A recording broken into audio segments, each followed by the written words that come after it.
Eu vou falar um pouquinho do Fardo até que tudo comece. O Fardo de Ternura é um grupo de apoio à gestação, parto e pós-parto. E a gente também tem um coletivo de doulas, oferecemos cursos para gestação, parto e pós-parto. Então, se você ainda não segue a gente, começa a seguir a gente aqui no Instagram, que a gente traz muita informação de qualidade. E hoje, em especial, a gente vai falar sobre esse assunto que é muito, muito, muito importante, que é a violência obstétrica. A gente convidou a Aline, vamos esperar ela chegar. A Aline é obstetra, mas ela vai se apresentar aqui também. Ela é obstetra aqui no Rio de Janeiro. Ó, chegou agora, vou chamar ela aqui pra gente começar logo. Ela é obstetra aqui no Rio de Janeiro e a gente vai conversar um pouquinho sobre esse assunto muito importante. Bom, vamos lá. Recebendo a Aline aqui, a gente tá super feliz.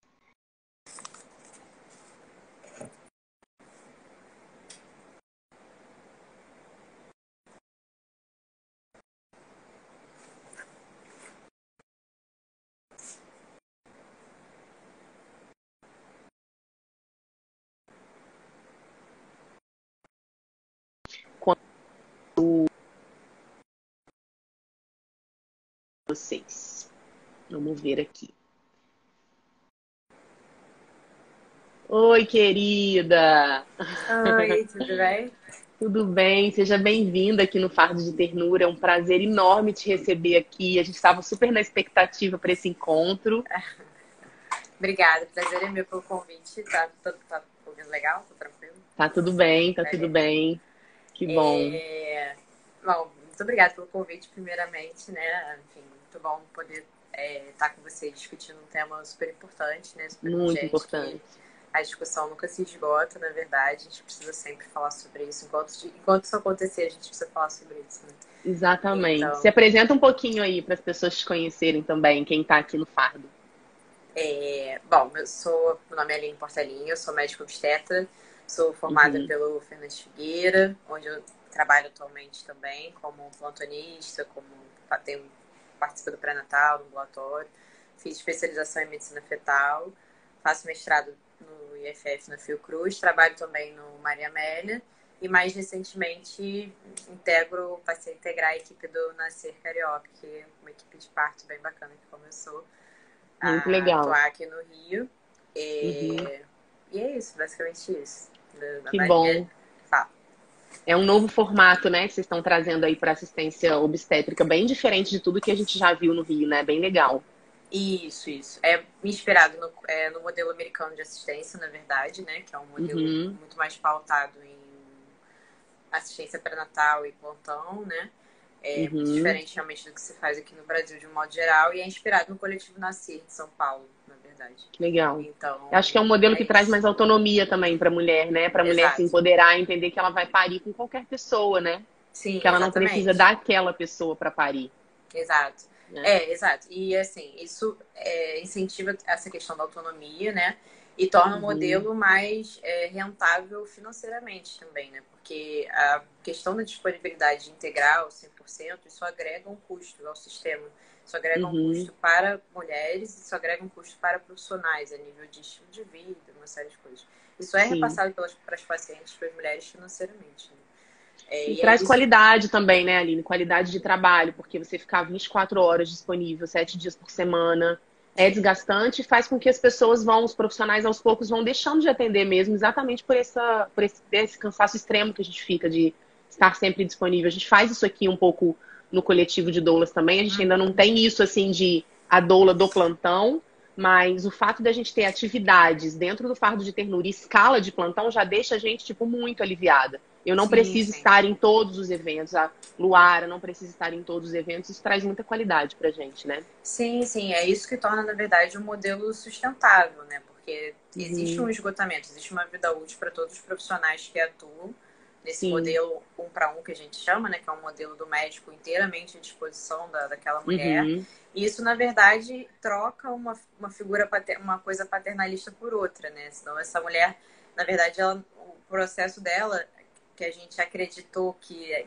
fosse empoderador nesse tempo todo, na verdade, ele perde um pouco disso, né? Quando a Sim. mulher sabe que ela só precisa dela e do filho dela, enfim, de um ambiente respeitoso para parir, desde que ela tenha isso, pode ser que seja uma assistência técnica bacana, de qualidade, ela Sim, pode parir, assim, enfim, é isso que basta, é isso que precisa, né? que E bom, aí, enfim, é isso, nessa que ótimo. tentativa. Seja bem-vinda mais uma vez. A gente vai falar então um pouco sobre a violência obstétrica. Essa live a gente sempre deixa gravada no nosso IGTV e também no nosso canal no YouTube. Lá tem várias lives para quem quiser assistir sobre vários temas. Bacana. Bom, é um tema difícil, né, da gente tratar, então a gente quer tomar muito cuidado assim com quem está assistindo a gente, porque podem surgir vários gatilhos, né? Então muitas mulheres reconhecem que foram violentadas durante lives ou durante relatos de profissionais. E eu pensei também em trazer aqui estratégias para a gente buscar sobre violência obstétrica ou como denunciar. Então isso pode trazer um desconforto, né, nas pessoas e na gente também, óbvio. Então, acho que é importante a gente cuidar disso. Mas a violência, eu fiquei pensando assim, né? O termo violência obstétrica, ele é um termo que ele não é falado há muito tempo, né? Apesar da violência ser praticada há milhares de anos, né? Sim. Então, hoje, acho que, sei lá, de uns 5, no máximo 10 anos para cá, a gente começou a falar mais sobre violência obstétrica e a gente ainda assim, sabendo que ela é tão presente no dia a dia nosso como profissional, né, e das mulheres também, das instituições, mesmo sabendo que ela é tão presente, a gente ainda fala pouco. As mulheres e nós também temos receio de fazer denúncias, né? Então, queria saber assim, um pouquinho de você, como que você vê a evolução da violência obstétrica, né, assim, ao longo do seu caminho enquanto profissional? O que que você via antes que hoje você não vê mais? Como que é isso para você, assim, o histórico da violência na sua vida, sabe? Bom, isso sim, a gente tem que pensar de onde, para falar desse tema, né, que como você falou, é complexo, a gente tem que ter todos os cuidados do mundo. A gente tem que pensar como que surge a violência obstétrica, né, o que que ela abrange, em que cenários que ela é mais comum, onde a gente vê isso de uma forma mais comum, né? E a gente tem, o parto ele sempre foi um evento familiar, né? Um evento dentro de um ambiente de conforto, era um ambiente dentro da casa da mulher, era um ambiente que reunia a família, reunia normalmente, dependendo, claro, fazendo várias ressalvas a nível cultural, né, e tudo mais, era um evento, um ambiente de mulheres, né, onde mulheres assistiam mulheres e Uhum. ficava sempre naquele contexto ali. E Com aí, quando o respeito à parto fisiologia, entra, né, do exato, parto. exato, com respeito à fisiologia e tudo mais.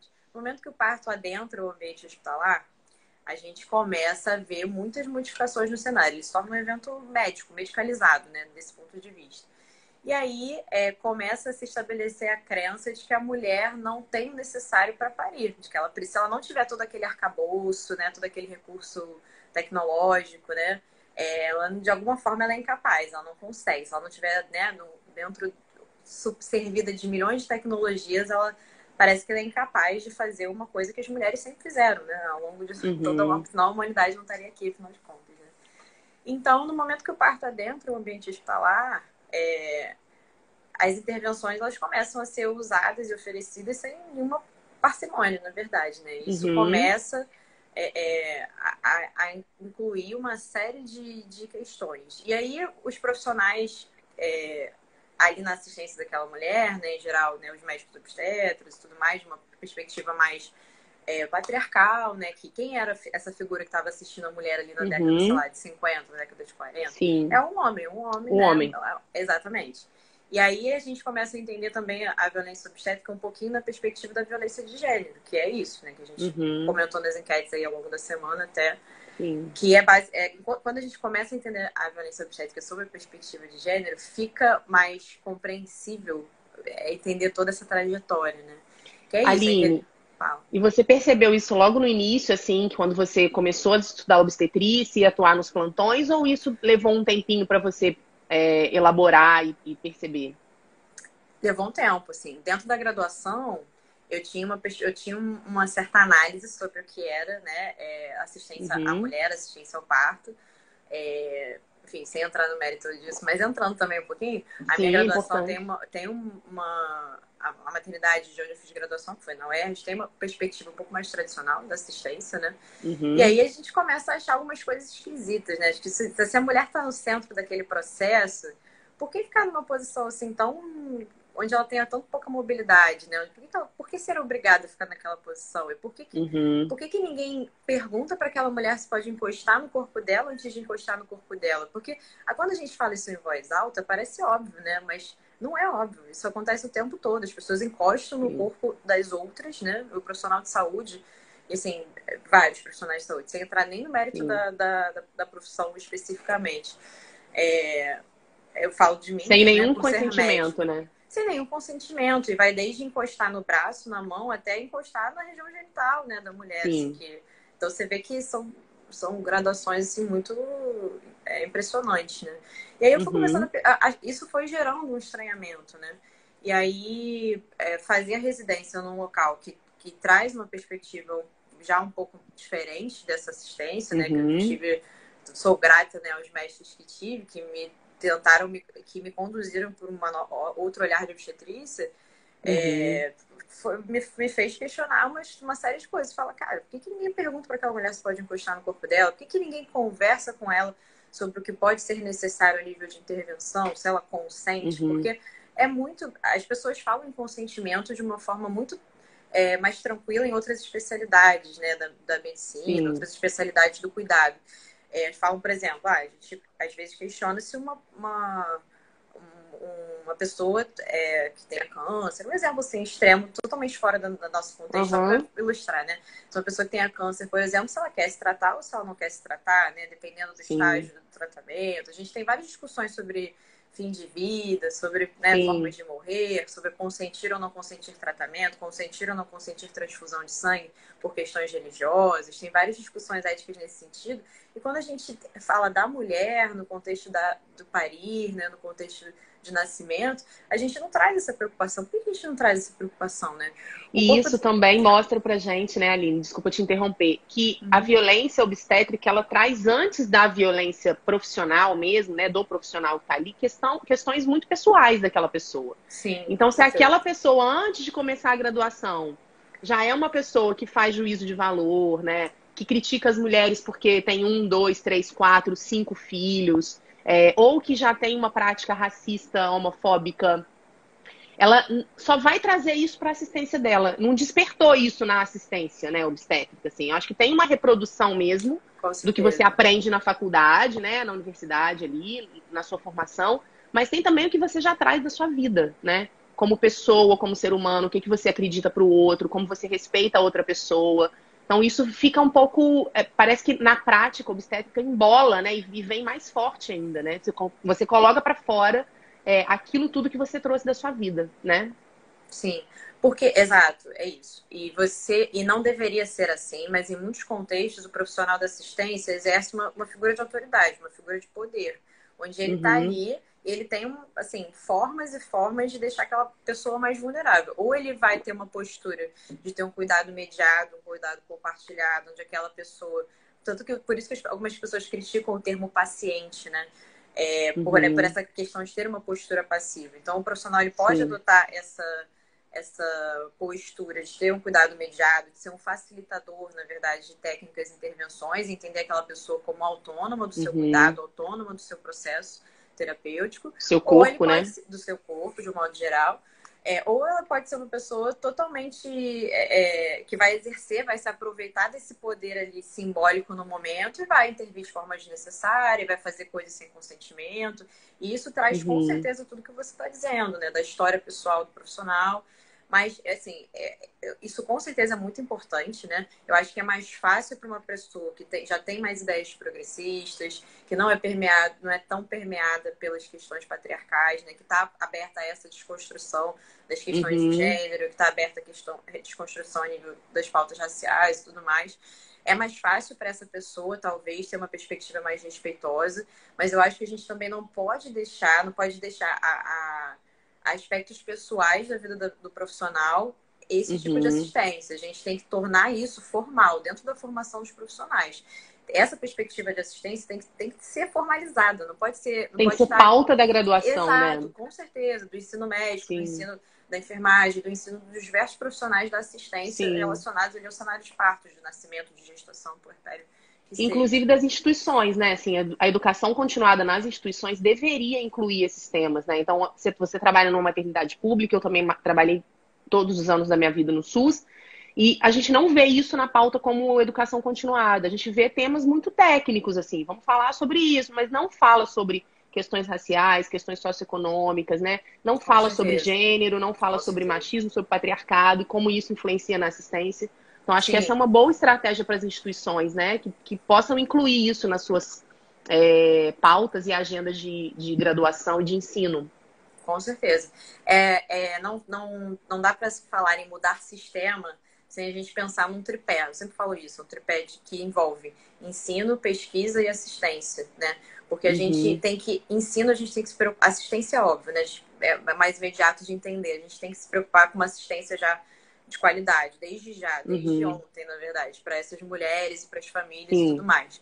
A gente tem que se preocupar com o ensino, porque são esses profissionais, a gente tem que ser multiplicador e propagador, né, de práticas uhum, adequadas, práticas respeitosas e tudo mais, porque são esses profissionais que vão estar na ponta assistindo essas mulheres, né? E é uhum, importante atuar dentro das residências médicas, principalmente, já desde a graduação, com certeza. E a gente tem que falar de uhum, pesquisa, porque as pesquisas produzem dados, né? As pesquisas produzem denúncias que se transformam em políticas de saúde. Né? E a gente tem os uhum. grandes inquéritos que foram feitos, o Nascer, no Brasil, Nascer, uhum, pelo Fiocruz, que foi importantíssimo, que se desdobra até hoje, na verdade, né? A gente vai ter o Nascer 2, enfim. Mas que sim, o Nascer 1 se desdobra até hoje no que a gente discute, né? Desde uhum, da perspectiva de gênero, das intervenções de um modo geral, até a perspectiva racial, né? Embora, uhum, enfim, poucos dados a nível de questões de pautas raciais dentro do Nascer, o próprio estudo faz essa ressalva, inclusive, uhum. mas existe um artigo que ficou muito clássico, que é o acordador, o nome do artigo, acordador, derivado dos dados do Uhum. Nascer, que fala questões sobre o maior número de intervenções em mulheres pretas, mais Maior morte negada na materna. analgesia, maior morte materna, maior Uhum, índice de peregrinação entre maternidades, né? Ela fica sim. menos vinculada à maternidade de referência, muito provavelmente por uma adesão ruim ao pré-natal e enfim, por ser mal Sim. assistida de um modo geral.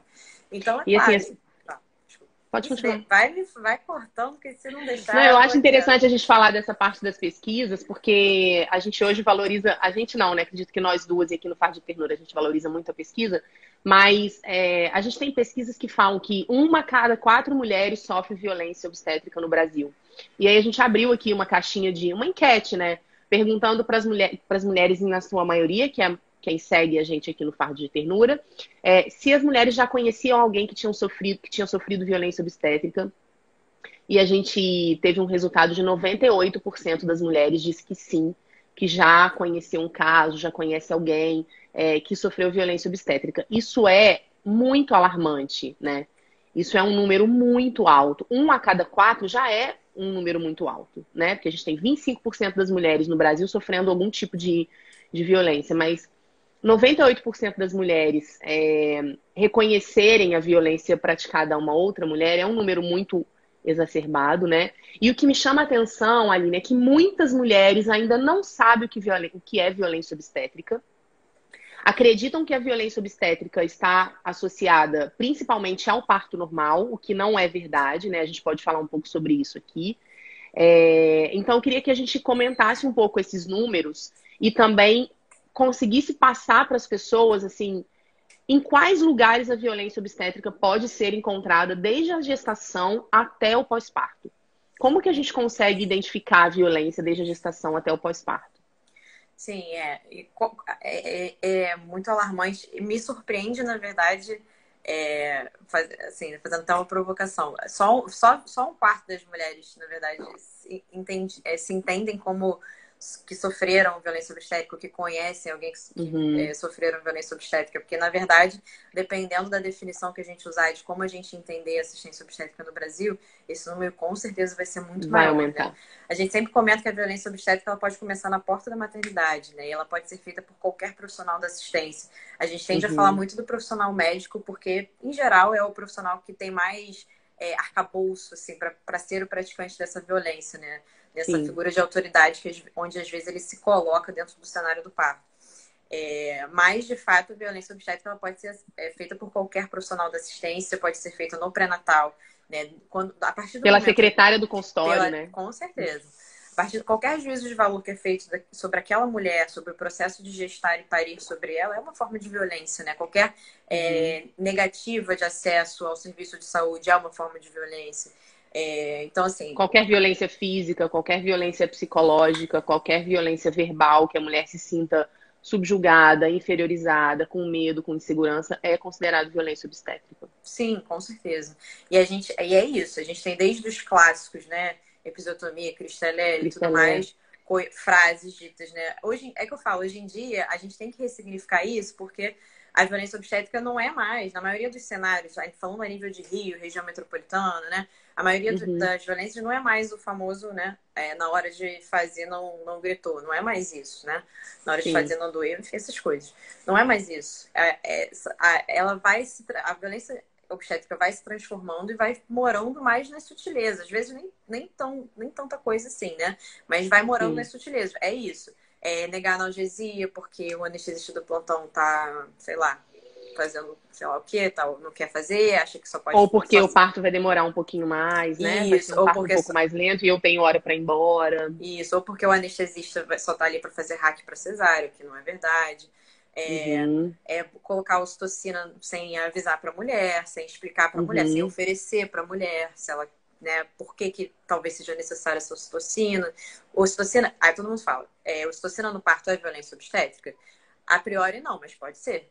Romper bolsa é violência obstétrica? A priori não, mas pode ser. Dependendo de como aquilo é feito, de como aquilo é ofertado para a mulher, qual o objetivo daquilo, claro que pode ser violência obstétrica, entendeu? Tocar na pessoa sem consentimento pode ser violência obstétrica. Se toques vaginais repetidos sem consentimento é violência obstétrica. Com certeza. Entrar na sala e acender a luz, se aquele ambiente está na penumbra, se está silencioso, é violência obstétrica. Se a paciente está confortável numa determinada posição e o profissional, às vezes, na melhor das intenções, entra e fala assim, não, olha só, levanta e vem para cá, deita aqui um pouquinho ou senta aqui um pouquinho, é violência obstétrica. Então, assim, quando a gente amplia essa definição, a gente começa também a se dar conta do quanto toda a forma que a gente interage com aquela mulher no cenário do parto pode ser intervenção.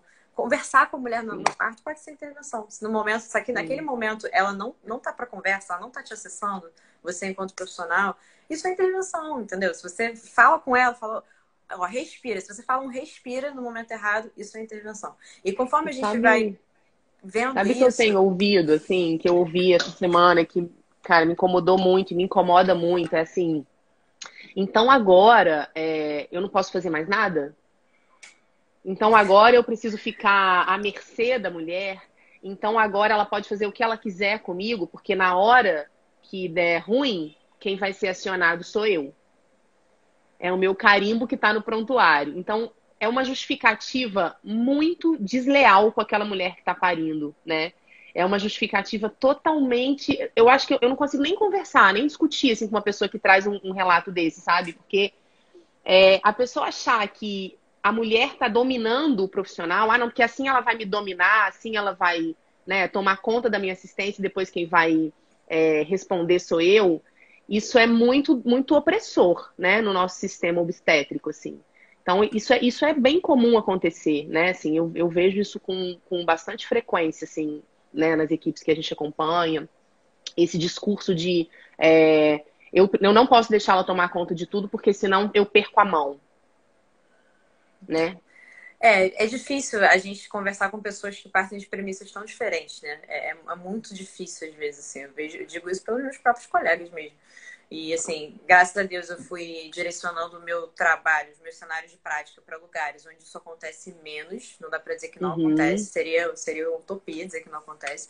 Mas são lugares onde acontece muito menos. Mas eu já trabalhei em cenários que não era assim, que a maior parte dos profissionais não tinha uma visão parecida com a minha e parecida dos colegas que trabalham dessa forma. Então, é bem difícil, é bem desafiador, né? Como que é para você, Aline? Como que é para você lidar com esses profissionais, assim, como é assistir uma prática violenta depois de ter, né, assim, mergulhado nesse mundo da assistência humanizada, da assistência respeitosa, trazendo tudo que você traz como pessoa, né, a luta contra o machismo, contra o patriarcado, que não tem como separar uma coisa da outra. Como que você se sente, assim, sabe, enquanto profissional, vendo isso acontecer? Olha, é muito ruim. Nem todo momento. Quando eu sou totalmente responsável pelo cenário, sou profissional técnico, eu tô totalmente responsável pelo cenário, assim, a vigilância é constante, é o que eu tô te falando. As Uhum, práticas clássicas de violência, obviamente, não pratico, mas é aquela coisa a vigilância tem que ser constante, entendeu? Porque, como a gente falou, até o respira pode ser uma intervenção. Se a gente partir do pressuposto que a gente nunca faz nenhuma violência e tudo que a gente faz está perfeitamente correto, a gente pode acabar sendo o ator dessa violência. Então, eu uhum, digo assim, que é uma vigilância constante. E a profissional que eu sou hoje não era 1 ano atrás, não era 2 anos atrás. E assim, a gente está sempre tentando novas perspectivas para tornar nossa assistência melhor, né? uhum, Então, nos meus cenários de parto, eu acredito que eu tente sempre deixar esse ambiente totalmente respeitoso e tudo mais. Acredito que eu consiga, né? uhum, Mas quando a gente está num cenário, por exemplo, de troca de plantão, a gente estava numa assistência X, a gente vai trocar um plantão e às vezes o plantão não é bacana e tudo mais.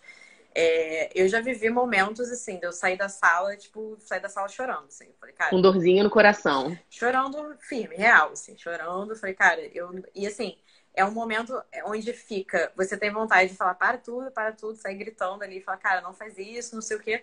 Mas ao mesmo tempo, você tem um colega ali que tem uma outra conduta diferente, que tá agindo de outra forma. Você fica quase que meio Aham, paralisado ali também, né? Às vezes, e assim, as reações são muito diversas. Às vezes você fica paralisado, às vezes você se retira, às vezes você confronta o colega na assistência. Eu já vivi assim, cenários diversos em relação a isso. E todos eles, uhum, assim, sem sombra de dúvidas, a pior pessoa mais afetada é a mulher, é aquela família que está naquele uhum, momento. Sem sombra de sim, dúvidas, entendeu? Então, assim, o que a gente faz, né?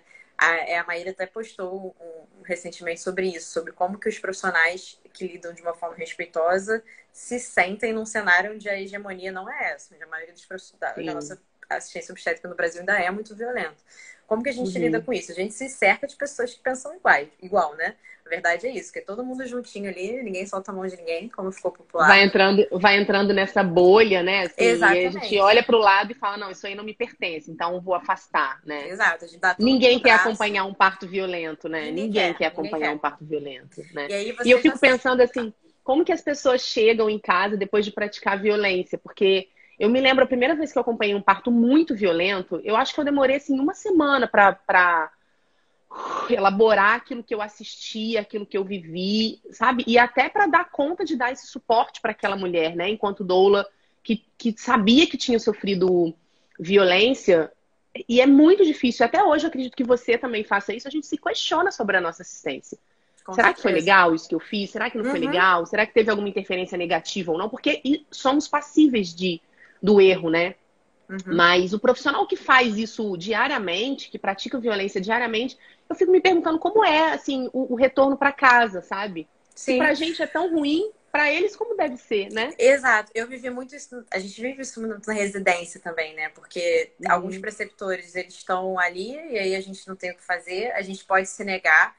Eu já levantei, assim, o staff mandou abrir episiotomia, eu levantei e falei, desculpa, eu não me sinto confortável em fazer isso. O residente pode fazer uhum, isso, e eu, assim, hoje eu trabalho um pouco com preceptoria de residência, porque eu sou plantonista no Fernandes Figueiredo e tudo mais, e aí eu sempre uhum, falo com o residente, você pode se negar a fazer o que você não se sentir confortável, você pode me questionar, você pode fazer... Porque, assim, é assim que a gente troca, é assim que a gente cresce, né? sim, Daí, claro, sim. tudo educadamente, mas assim, eu lembro de no final da residência já, enfim, nunca abri episiotomia e tudo mais, né?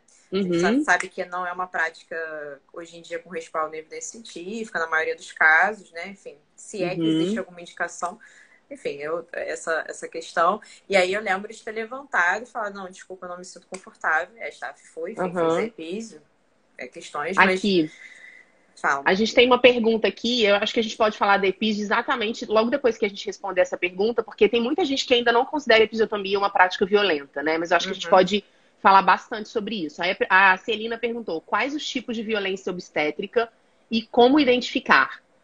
Bom, a gente tem a negligência, né? Acho que negligenciar o cuidado, negligenciar uhum, uma solicitação da mulher, negar a entrada de um acompanhante ou o cumprimento de uma lei, né? Acho que é um tipo de negligência também.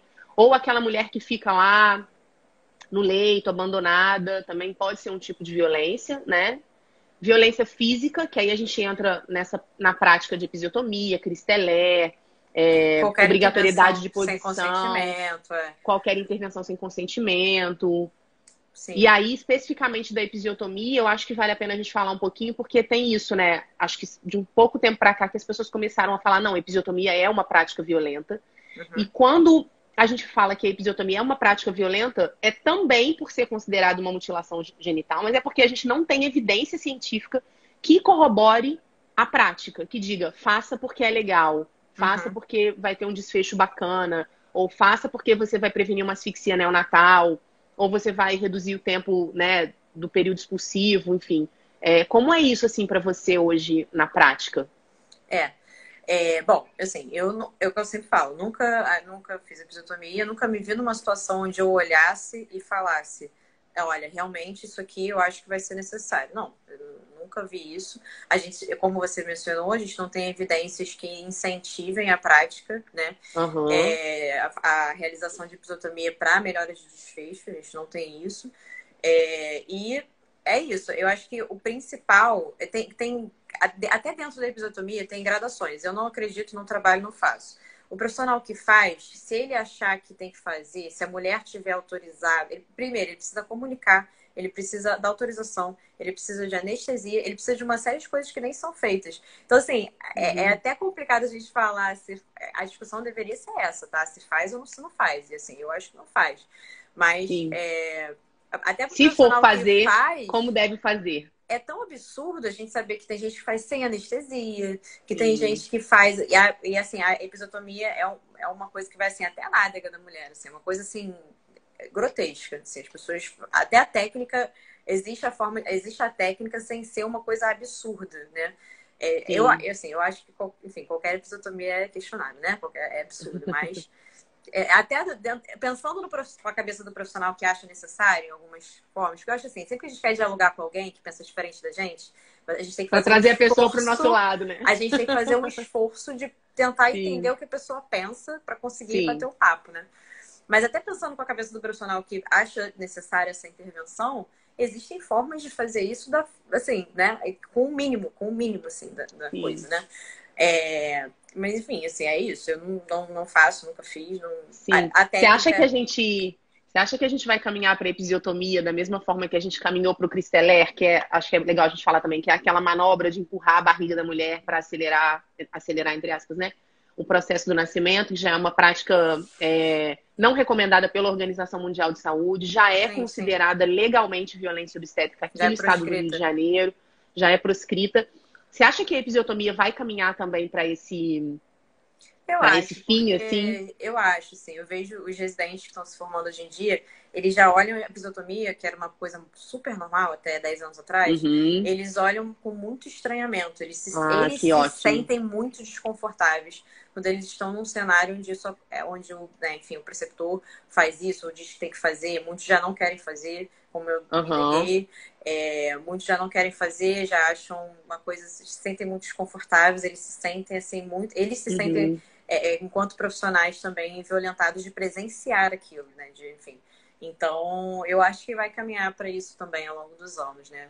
Eu me lembro a primeira vez que eu assisti uma episiotomia, eu não era doula ainda, eu acho que eu estava me formando doula, e minha pressão caiu na hora, eu falei, meu Deus, eu não, acho que eu não quero assistir isso, sabe? Mas não podia sair da sala, né? Porque estava ali com a mulher e tal. Realmente não é um procedimento nada agradável, né? De se Nada assistir. bonito, nada bonito. Não é nada bonito, né? Assim como Cristeler também. Aí Não. a gente tem violência, negligência física, violência verbal, é essa que a gente estava falando, né? Na hora de fazer não gritou, ou gritou só Uhum. na hora de fazer, né? Enfim. Fala sério, você Não, já e tem 5 várias filhos, vai coisas. nascer escorrendo. Uhum. Ano que vem você tá aqui de novo. Ano que vem você Mãezinha, tá aqui de novo. mãezinha. Só mãezinha já é puxado, né? Sim, Mãezinha, você tem que ajudar, senão seu filho vai morrer. Você tem que ajudar. Mãezinha, sim, você não tá ajudando. Mãezinha, ó, sim, fica quietinha e faz força.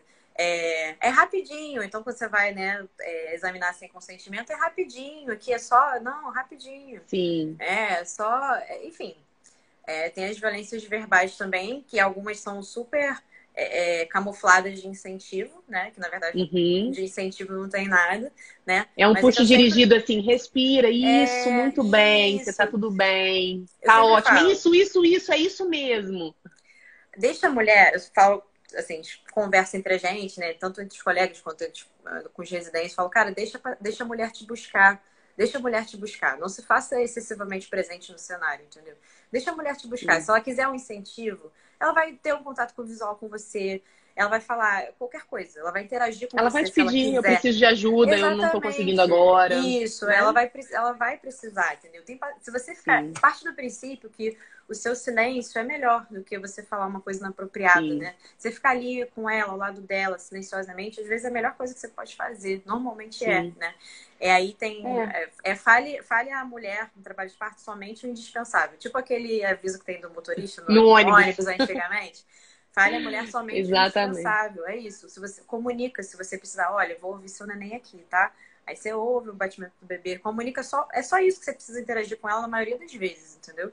Ou então, se você Sim. acha, você oferece um apoio, se você vê que ela tá fazendo uma determinada posição ali, tá levantando a perna, não sei o que, fala, olha, se você precisar apoiar seu pé, tem aqui um banco. Deixa ali. Se ela Uhum. quiser, ela vai usar, oferece. Deixa no ambiente, deixa a vista dela.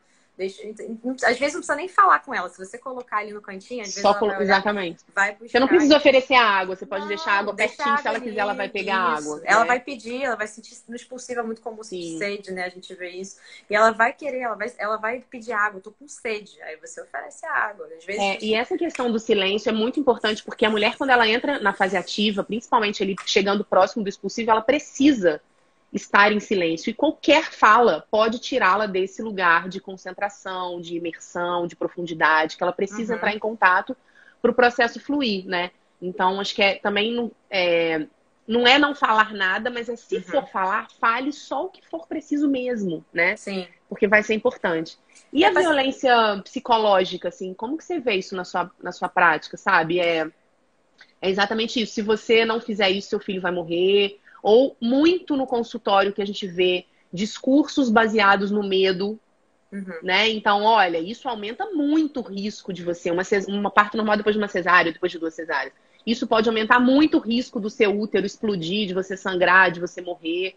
Isso pode ser uma violência psicológica também? Sim, com certeza. Eu acho que como a violência psicológica, ela é talvez uma das mais comuns, eu acho que em todos os cenários. Dentro de relações abusivas, né, no contexto Uhum. familiar da violência doméstica. É porque ela é mais difícil de provar, ela é mais difícil, às vezes, de identificar e Sim. da mulher se Uhum. entender enquanto pessoa que sofre aquela violência. Então, a Sim. violência psicológica talvez seja uma das mais comuns. A violência física talvez esteja decaindo em alguns cenários de prática, né? A violência Uhum. institucional, dependendo do cenário de prática também, ela é um pouco mais observada, né, nas maternidades que tem uma assistência respeitosa melhor. Mas a violência Uhum. psicológica, ela é assim, parece que é água que escorre pelos dedos, entendeu? Ela foi feita ali em 3 segundos, 5 segundos, passou. Se você não era o profissional que estava ali e ouviu o outro profissional fazendo, ou se não era o acompanhante da mulher, ou se não é a doula que estava ali e ouviu isso acontecer, Uhum. ela passa batido. Ela passa batido e ninguém fala nada, ninguém viu, E uma né? palavra dita não pode ser retomada, né? Então, assim, falou, Exatamente. foi. Não tem mais Então, jeito, né? A gente então, não tem controle. exato. Tem o que você falou das questões de como que essa mulher é abordada desde o pré-natal, de como que essa mulher pode... a Mayra, que é minha colega de Maíra. equipe aqui do Maria Amélia, acabou de falar uma coisa que é exatamente isso. O olhar pode ser violento. O olhar do Sim. profissional na assistência, um olhar questionador, um olhar Ou como aquele você olhar assim, falou. tipo, Tipo, um olhar que desencoraja a mulher, em vez de encorajar durante o trabalho de parto. Ele pode sim. ser violento. É exatamente isso, né? Um silêncio pode ser violento quando a mulher te busca e precisa de ajuda e pergunta e quer saber o que está acontecendo com ela. O Ou silêncio quando pode ela ser solicita violento. uma intervenção e você Sim, e negligencia essa você nega, solicitação, né? sem nenhuma Isso é muito razão, né? importante. Sem explicar, sem dizer Uhum. porquê, sem conversar, sem dialogar. E durante o Sim. pré-natal a gente vê, tem clássicos, né? Desde os clássicos de quem quer operar, seu bebê tá grande demais, você é pequena demais, você é grande demais, você é magra demais, você é gorda demais, você... Tudo isso.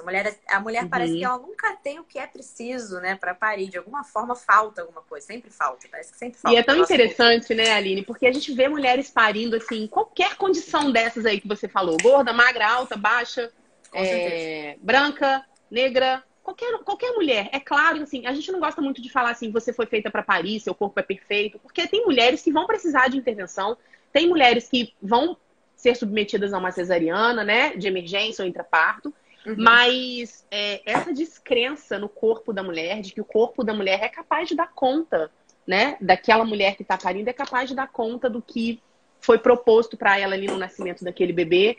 Isso é talvez a base da violência mesmo, né? Assim, junto lá com a estrutura patriarcal, machista e tal.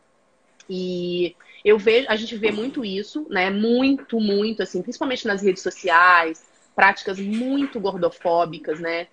Ou então, mulheres que a gente atende também como consultoria de amamentação e vai fazer aquela anamnese, e você diz assim, eu tive uma pré-eclâmpsia, qual a idade gestacional do seu bebê? Nasceu com 39 semanas e 5 dias. A gente fala, mas...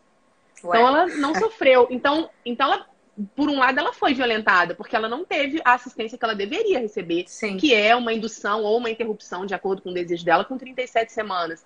Então a gente vê isso, e o mais interessante, a gente vê isso tanto na rede privada quanto na rede pública. Então a violência, Sim. Eu acho que é bem legal a gente falar isso, ela não é exclusiva da rede pública. Ela acontece mais na rede pública porque a gente tem condições socioeconômicas diferentes, condições raciais, né? A gente tem mais mulheres negras procurando assistência pública que assistência privada. Então, na assistência pública, ela é potencializada por esses fatores que a gente já trouxe aqui, que também são fatores que trazem a violência de uma forma mais cruel, né? Que vem junto com o racismo, vem junto com...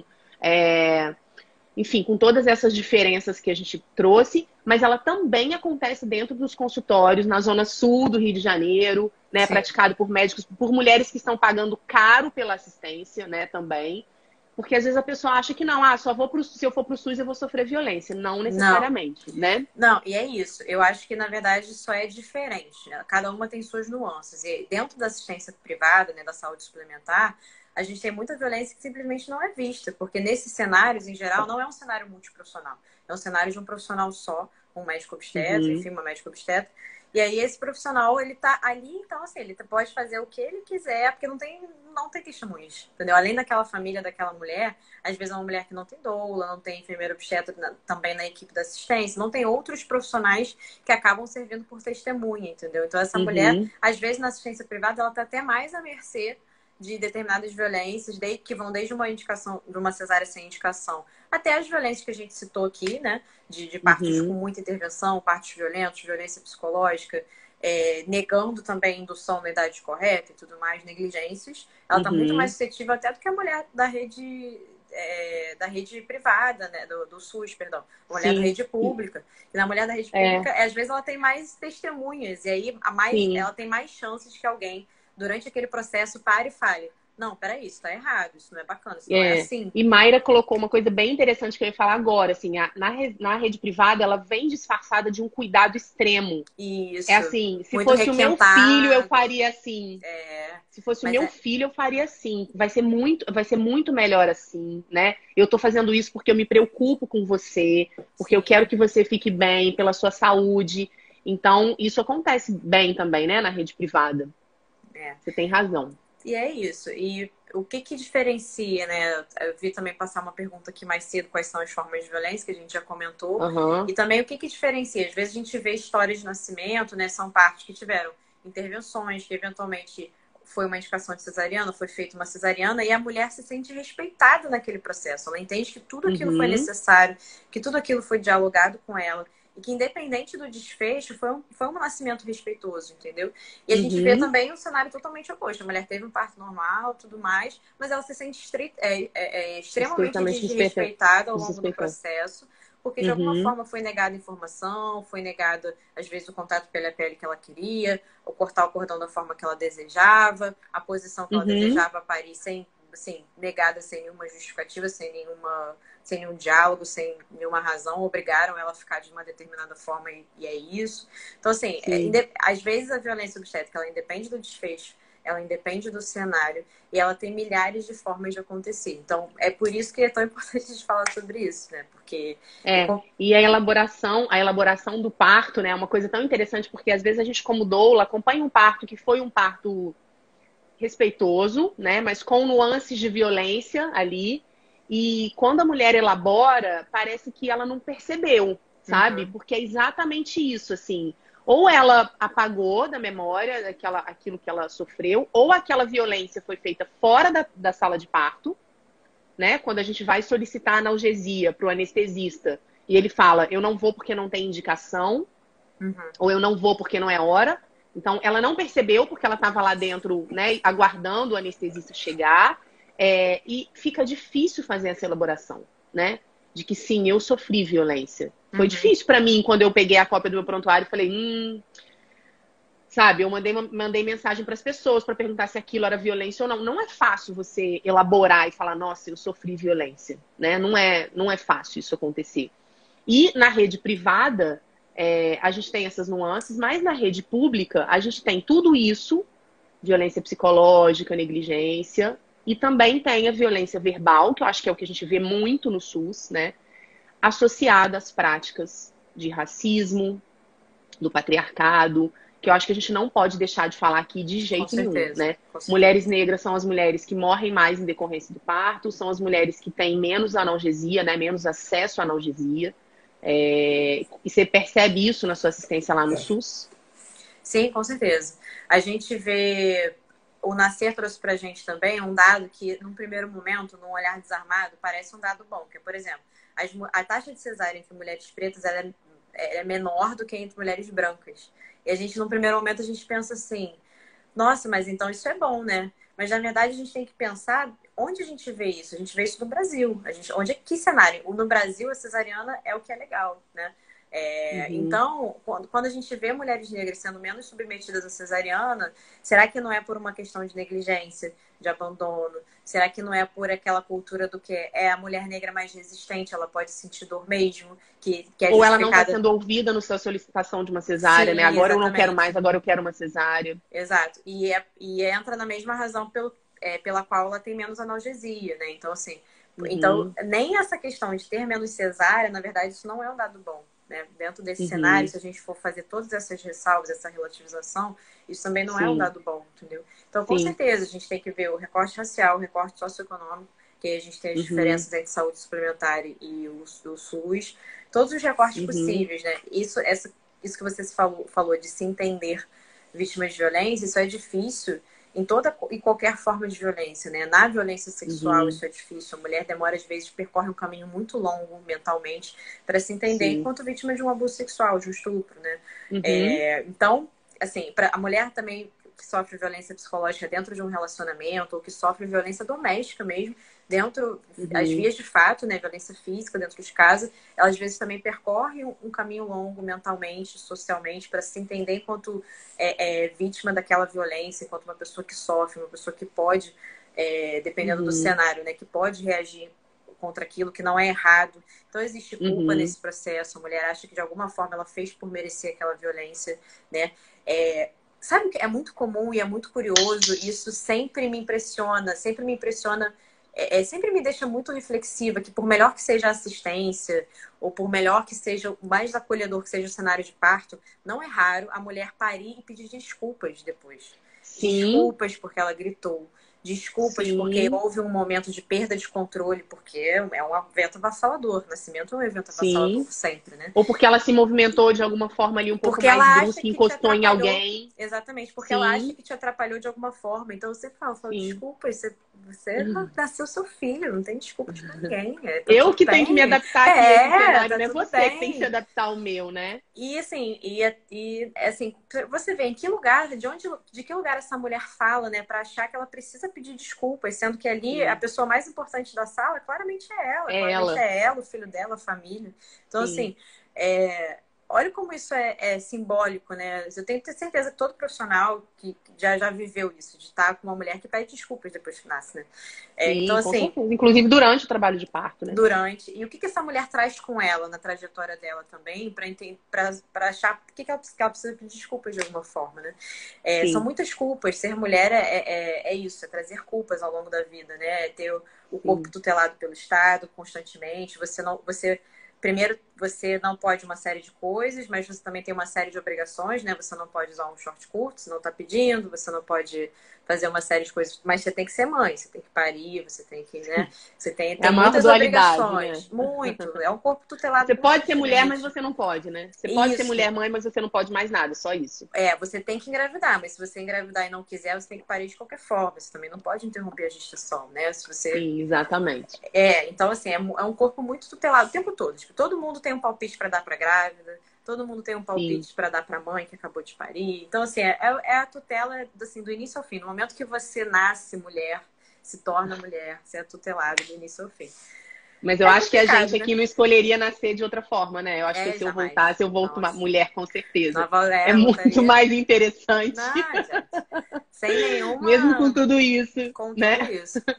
Mas... Bom, eu acho legal a gente falar assim, tem uma frase bem emblemática, que é: chega de parto violento para vender cesárea. Porque a gente sabe que hoje a maioria das mulheres que escolhem uma cesárea, né? Elas escolhem, na verdade, elas não fazem uma escolha, elas são levadas né, por toda essa construção cultural, social que a gente tem, de ter menos dor, de ser menos invasivo, de ser o normal, né? Que a mulher vai sentir, né, menos e tal. E aí, o que a gente vê aqui no fardo de ternura? Muitas mulheres as mulheres que chegam, a gente já chegam perguntando e querendo um parto normal, né? Mas a gente vê assim, se for para ter esse tipo de assistência, esse parto violento, eu prefiro ter uma cesárea. Eu sou assim. Eu acho se eu engravidar, se eu engravidar e eu souber, tiver a certeza que eu vou ter um parto violento, a gente vai escolher aquilo que nos parece menos violento, né? Que é a cesariana. Mas a violência também está presente na cesariana, né? Então, ela está presente quando o acompanhante não pode entrar durante a anestesia, durante o bloqueio. Ela está presente quando a equipe médica de enfermagem pediátrica está falando sobre o churrasco de ontem, né? E desconsiderando aquele momento, o futebol, desconsiderando aquele momento como um momento talvez mais importante na vida daquela família, né? Uhum. Tá presente quando a mulher é afastada do bebê, né? Sim. Quando esse bebê sai por motivos quaisquer que não sejam necessários. Então, acho que é legal a gente falar um pouco disso também, porque as pessoas acham que a violência está atrelada só ao parto normal, mas não, ela também está presente na cesárea, né? Não, com certeza. Com certeza. E a Bruna falou uma frase aqui que é super emblemática também, que tem mulheres que preferem a indiferença da cesariana do que a violência do parto normal, né? E é isso que o nosso sistema obstétrico vende, né? Bem triste. Bem triste. E é isso, assim, de fato a cesariana, por ser uma cirurgia, não quer dizer que ela precise ser um ambiente violento, um ambiente pouco acolhedor. Na verdade, não tem nada a ver uma coisa com a outra, né? É uma cirurgia, uma via de nascimento, né? Que quando necessário é incrível, maravilhosa, graças a Deus que a gente tem cesarianas, né? E dentro desse contexto de cesariana, tem muitas coisas que são negligenciadas e que podem e devem ser observadas, que é tudo que você já mencionou. A presença garantida do acompanhante e da doula, o contato pele a pele, ele pode ser observado a menos que o bebê de fato precise de reanimação. E ainda assim, dependendo da logística, a gente sabe que as melhores práticas de reanimação já são com o bebê próximo à mãe, né? Você não precisa necessariamente afastar para dar a primeira assistência ao bebê. Enfim, é claro que isso fica mais difícil em determinados cenários, né? Por exemplo, os cenários do SUS não são preparados para uma cesariana nessa perspectiva respeitosa, que é isso. Que se for necessário uma cesariana, que seja da forma respeitosa, né? Eu tenho um pouco de horror a essa expressão cesárea humanizada. Eu também. Não existe, né? Me dá uma leve, assim... palpitação. Exatamente. Mas de fato, uma cesariana respeitosa. Ela deve ser assim. Mas eu acho que o SUS está menos preparado para isso ainda, porque às vezes a gente não tem como apagar a luz e ficar só com foco. Às vezes a gente não tem... Até o ar-condicionado, às vezes, é difícil de modificar. A gente, às vezes, não tem espaço físico. Mas, enfim, a gente tem que observar essas práticas dentro da cesariana também, com certeza. E também no setor privado, Aline, você consegue escolher quem são os obstetras, anestesistas e pediatras que estão ali com você. Então, você consegue minimamente garantir àquela mulher que quem vai estar trabalhando junto com você tem uma prática parecida com a sua. No SUS, não. No SUS é o plantão. É o obstetra que está de plantão com você, é a pediatra que está de plantão. Você não conhece essa pessoa. Então, você pode ter uma prática respeitosa, mas pode ser que o anestesista não tenha. Né? Isso, e aí eu acho legal. É bem comum. E aí eu acho legal a gente falar, assim, como as mulheres e as famílias, né, podem se proteger de práticas violentas? Quais as estratégias elas têm? E eu queria falar só um pouco sobre o papel da doula, assim, nessa função, né? Bem rapidamente, o papel da doula é exatamente esse, de mostrar quais são as intervenções e quais as escolhas a mulher pode fazer, né? É um Sim. papel bem de educação perinatal nesse sentido. Com O papel certeza, da doula não com é certeza. barrar a violência na maternidade e falar para o médico, não, você não vai fazer. Esse Uhum. papel é o papel daquela pessoa, do acompanhante e da gestante. Mas a doula tem um papel muito importante na gestação Com de certeza. mostrar para a mulher o que é violência, o que não é, e para ela fazer escolhas, né? Deixar disponível para ela fazer escolhas. Isso. Mas o que, assim, que a gente pode fazer para as mulheres? Só pegando o gancho do que você falou, até porque quando a doula assume essa função de dizer o que a mulher pode ou não pode fazer, ela assume essa tutela. Então, o processo Sim. deixa de ser empoderador de qualquer forma, né? Então, o que a mulher pode fazer? Eu acho que o plano de parto é assim, essencial. Passar o plano de parto no pré-natal, principalmente quem está com equipe particular, né? Uhum. Fazer plano de parto, eu acho que é um processo de autoconhecimento antes de tudo, né? Mesmo que você esteja Sim. com a equipe dos sonhos, você contratou a equipe X dos sonhos, utópica, maravilhosa, né? Que nem existe, né? Vamos combinar, mas supondo assim, tá com a melhor equipe que você poderia estar na sua vida. Faça seu plano de parto. Você tá 40 semanas ali com aquele obstetra. Ele sabe exatamente qual é, você sabe até seu ascendente. Mas faça seu plano de parto, porque isso a gente tem uma frase aqui, autoconhecimento. Aline, que acho que é muito emblemática aqui no Fardo de Ternura, que a gente fala para todas as mulheres. Não entregue o seu parto na mão de ninguém. Com certeza. Mesmo que essa pessoa tenha sido super respeitosa com as suas amigas, que você tenha excelentes relatos sobre ela, é um ser humano passível de práticas violentas. Então, não entregue seu parto na mão de ninguém. Nem que tenha sido o obstetra do seu primeiro filho, que foi super maravilhosa experiência. Faça um plano de parto novamente. Você é outra pessoa, né? E você não tem que delegar. Não tem que delegar. Delegar é muito ruim sempre. E aí, assim, o plano de parto é bacana. Imprimir 347 vias do plano de parto e falar com todo mundo. Chegar para o anestesista e falar assim, olha, da sua parte, essa mulher deseja tal coisa, tal coisa, tal coisa, tá? Se possível, vamos fazer dessa forma? Vamos combinar assim? Sim. Chega pro pediatra, que às vezes é rápido, às vezes é tudo rápido, né? O pediatra chega ali realmente na hora de pegar a criança, é um negócio meio de goleiro, um negócio meio complicado. E às vezes você chega o pediatra e fala assim, pô, ela gostaria que não aspirasse se necessário, né? Não precisa, né? Então vamos deixar ali, não precisa esperar o bebê sempre, não precisa fazer vacina agora, credê, pra que fazer credê? Então, assim, leva o plano de parto. O plano de parto tem que ser tipo o cara crachá, assim, né? Eu acho que é um processo de autoconhecimento, um processo de manifestação de vontade, é um processo que... O plano de parto é uma coisa que é boa, enfim, a gente dá pra muito empoderador. Assim, é isso, muito empoderador, é muito incrível, né? O plano de parto é um documento muito maravilhoso, inclusive para quem vai acompanhar o parto com essa mulher, para o acompanhante ou a acompanhante, né? Sim. Porque empoderar ou dar ferramentas para o acompanhante se empoderar também é uma forma de prevenir a ocorrência de violência obstétrica. Porque às vezes a mulher não dá conta, e na maioria das vezes ela não dá conta de falar, eu não quero isso. Mas se você tem uma pessoa do seu lado que sabe o que você quer e o que você não quer, o que você autoriza e o que você não autoriza, isso já ajuda muito nesse processo de diminuição das práticas violentas. Com certeza. E a figura da doula também é uma figura muito importante, né? Você falar que acaba não sendo barreira humana, escudo humano, mas às vezes acaba sendo também, né? Porque assim, os profissionais que têm práticas violentas, eles ficam inibidos, eles ficam incomodados com a presença da doula ainda. Só a presença da doula já é um incômodo, né? Já incomoda. Agora cada vez menos, assim, porque tá ficando cada vez mais comum a presença da doula dentro do cenário do parto, né? No SUS, enfim. No Maria Amélia, digo, né? Totalmente enviesada a minha realidade, né? Claro. Total. Vamos lembrar. Infelizmente não é tão difundido assim. Total. Mas exatamente. Maria Amélia é cada vez mais comum. Então os profissionais antigamente ficavam lá, paciente da doula, não sei o quê. Paciente não sei o quê. Os profissionais que, né, que não são... Eu já ouvi assim, normalmente paciente que tem doula não quer que aspira. É chato. Não, é porque essa mulher recebeu informação. Exato. A paciente e da doula assim, sempre é chata. Uma forma também da gente começar a diminuir esse cenário, né? Diminuir as práticas de violência obstétrica é fazendo denúncias. Eu não sei se o Instagram vai cortar a nossa live, falta 1 minuto. Tá. Eu não sei, porque às vezes ele continua, né? Mas fazer denúncias, né? Então, fazer denúncias junto à Defensoria Pública. A Associação de Doulas criou um canal incrível para denúncia de práticas violentas. Fazer ouvidoria na maternidade, né? Ouvidoria é fazer muito importante, denúncia, gente. Ouvidoria é muito importante. Denúncias no conselho de classe, né? Site do então, CREMEC, a ouvidoria... pode fazer denúncia. Isso, e legal, assim, todas as pessoas podem fazer denúncias e ouvidoria, inclusive os profissionais que estão assistindo aquela mulher, né? A doula, o outro obstetra, o pediatra, né? todo mundo. Isso vai fazer com que a gente reduza cada vez mais esses índices de violência. Sim. Ouvidoria de maternidade, gente. Às vezes a gente tem muito uma cultura do brasileiro, assim, de não vou reclamar porque, né, não vai dar em nada.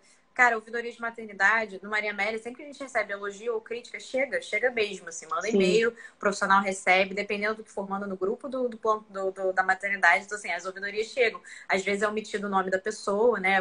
Principalmente quando a pessoa não se identifica, claro que é anônimo, mas as ouvidorias chegam pra gente, chegam pra direção e as práticas são questionadas mesmo. Então, fazer ouvidoria, site do CREMERD, Defensoria Pública, a doulas, cara, assim, tem que reclamar, tem que falar mesmo, assim, né? É importante não deixar passar. Porque é isso que vai servir de força motriz pra gente continuar aí na briga, né? Porque senão existe o profissional da assistência respeitosa que às vezes fica meio sozinho ali com os colegas, né? Lutando com os colegas às vezes, né? Brigando. Sim. E aí quando Mulheres... vem paciente, quando vem a mulher falar junto, cara, é maravilhoso. Porque assim, é isso que vai mudar a prática. A transformação, ela vem de fora, ela vem das mulheres. Acho que a gente vê isso na história, né? A gente vê isso na nossa história, assim, enquanto mulher. Vem da gente mesmo e não vai ser diferente na assistência obstétrica.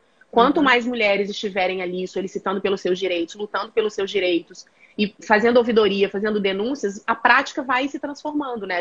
Você falou mesmo aqui, eu já vejo isso na prática da residência. Os residentes estão chegando agora com um outro olhar, né? Quando a gente vai participar de um congresso ou fazer algum curso, a gente vê a quantidade de médicos, né, assim, e de outros profissionais que não só doulas e enfermeiras obstétricas. Isso já está mudando, lentamente, mas está mudando, né? E assim, eu acho legal também a gente deixar um recado para as mulheres que, se por algum acaso identificaram aqui na live, ou se já tinham pensado sobre isso, que sofreram violência, qual é o caminho que essa mulher deve buscar se ela quiser algum tipo de reparação, né? Então, eu sempre falo que é importante para essa mulher e para todas, eu acho também que é legal você ter a cópia do seu prontuário, principalmente para as mulheres que sofreram violência, e pode também acionar judicialmente a instituição ou o profissional que teve aquela prática violenta, né? Sim, eu acho que vale conversar sempre com uma pessoa da sua confiança, que tem algum conhecimento técnico, pode ser a doula, pode ser um outro profissional dentro da obstetrícia, que seja, né? Primeiro, para nível, uma pessoa que seja da sua esfera de confiança, né? Também para você desabafar aquilo, verbalizar aquilo. Cara, será que foi isso? Será que eu sofri? E um lugar de uma escuta de acolhimento, assim, né? E com certeza, cópia do prontuário, talvez dependendo do que for, né? Se for o desejo da pessoa, procurar assistência jurídica, cada vez mais a gente vê profissionais, né? Que vão se especializando nessa área dentro do direito médico, dentro da perspectiva de gênero, do direito de gênero, da obstetrícia, como que a violência obstétrica se enquadra. Eu não seria incapaz de discutir o mérito jurídico das coisas aqui, né? Porque é fora da minha área. Mas cada vez a gente sabe que não é tão fácil assim pegar o profissional ali na violência obstétrica por questões jurídicas, tem várias minúcias aí. Mas é importante, de qualquer forma, tentar, né? Às vezes você não consegue enquadrar exatamente na violência obstétrica ali, no tipo criminal, mas você consegue pegar a má prática daquele profissional de outras formas. Então, assim, de alguma forma pode ter algum tipo de penalização e de responsabilização por aquilo que foi feito, né? Então, depende muito da demanda. Se a mulher precisa só de um lugar de acolhimento, né, que a gente tem que respeitar, né, as demandas de cada um. Tem mulheres que vão querer reparação, tem mulheres que vão querer só acolhimento, tem mulheres que vão querer alguém que reconheça que ela sofreu violência obstétrica, que às vezes o grau de silenciamento é tão grande que a mulher precisa apenas de um reconhecimento para se sentir em paz, entendeu? Então, eu acho que aí é muito variado, né? Pode procurar desde os caminhos institucionais, né, que é isso que a gente comentou, defensoria, advogado, cópia do prontuário. O hospital é obrigado a fornecer cópia do prontuário para de tudo que é feito com você, você é obrigado a ter acesso àquela... Você é permitido ter acesso àquela informação mediante cópia. Tem direito, né? Com certeza. É um direito do paciente ter cópia do prontuário, faz solicitação administrativa lá. Não é o prontuário físico, é sempre uma cópia, porque o hospital tem também obrigações de guardar aquele prontuário, enfim, né? Mas você tem que ter acesso àquelas informações de alguma forma, nem que seja mediante relatório, nem que seja o próprio prontuário copiado. Então, tem que ter acesso àquelas informações. E aí tem isso, e tem também, cara, às vezes buscar auxílio profissional psicológico mesmo de profissionais. Às vezes a mulher vai precisar percorrer aquele caminho. Existem 1000 processos de cura, né? Eu fiz curso de doulas por por uma curiosidade técnica mesmo, né? Fiz no coletivo no Levatrice, né? Já tem Aham. 4 anos. E aí, E será que a gente fez junto? será? Talvez, assim, porque aí eu Sei. vinha muitos relatos das mulheres falando das suas experiências de parto, e para elas fazer aquele curso, nem que não fosse para atuar como doula diretamente, era um processo de cura, delas se sentirem Sim, ouvidas, de saberem que existem pessoas no mundo que entendem o que ela viveu como uma violência, que até é difícil de achar esse espaço. Então, eu acho que esse é um processo muito. O importante é procurar pessoas de confiança, procurar uma escuta acolhedora sim. a E priori. para os profissionais, principalmente assim, eu não sei como você pensa a respeito disso, mas aqui a gente pensa, não seja a pessoa que vai falar para aquela mulher que ela sofreu violência. É, Porque pode ser que ela não queira ouvir, pode ser que ela não esteja sim, preparada para ouvir, pode ser que você dispare algo que não seja legal. sim. Então, ofereça sempre uma escuta empática, né? Uhum. E mostre a ela os caminhos para ela reconhecer se ela sofreu ou não violência, Sim. né? Que eu acho que é o mais importante. A mulher, a Aline Amorim aqui tá É, falando a que eu Aline é professora. fiquei. Então, exatamente.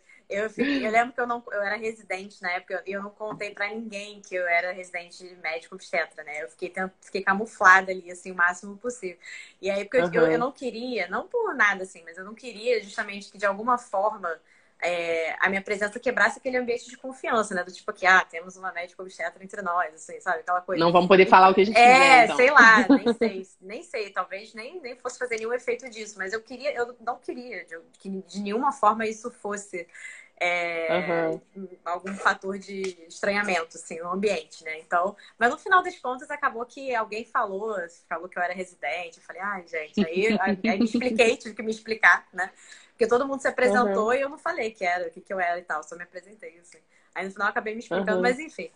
É, e assim, o que você falou é essencial. Ninguém tem direito de apontar o dedo pra ninguém e falar assim, ó, você sofreu violência. Porque isso é uma outra. Você perpetua esse ciclo de violência, É na verdade, violência. né? É. Todo mundo tem seus processos de percorrer esse caminho, né? Então, se a mulher vem te perguntar e fala assim, você acha que eu sofri uma violência? Tenta perguntar o que ela acha primeiro. Você se sentiu Como ela assim, se sentiu? violentada? O que aconteceu? Né? Uhum. Deixa, ninguém dá voz a ninguém, mas assim, deixe que ela torne um ambiente de conforto para que ela consiga verbalizar e Sim, falar. Isso já faz parte do processo terapêutico. Isso já sim. subverte a lógica da violência. E é isso, né? Que bom.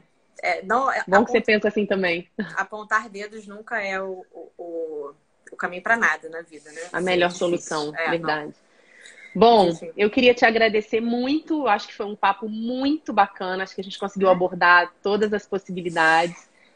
Te dizer que a gente está sempre disponível para você, se você quiser falar sobre outro tema, estamos aqui. Pode convidar. E a gente vai te convidar com certeza.